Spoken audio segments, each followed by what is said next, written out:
This is part 2 of my funniest herpes dating story. Recap, I was on a date with a guy that shared with me that he would never go in the pools in Vegas because he thinks they're too disgusting, full of like disease and disgusting people, and he doesn't want to catch any diseases. So side note, if you're new here, I have herpes. So never in my wildest dreams did I expect him to respond to me by saying, "What's herpes?" I was prepared for many responses. That was not one of them. Okay, well, it's a virus, and like a virus, it stays in your body once you contract it.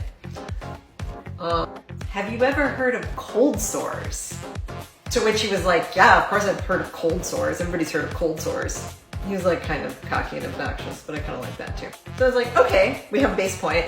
So cold sores are a nice way of saying that you have herpes. And basically with both of them, you can contract it wherever you come in contact with it. So I've never had a cold sore in my mouth, but I have gotten a cold sore down there. But at this point, I'm like wondering, like, am I giving this guy enough information? Is he like informed enough to like make this decision? Because he should know this, but he doesn't. And am I the person that should be teaching him about this? So I start launching into more of an explanation. And I'm like, well, actually, there's 8 strains of herpes. And I didn't get very far with that because then he cuts me off and he's like, okay, but like, what are my chances of getting it?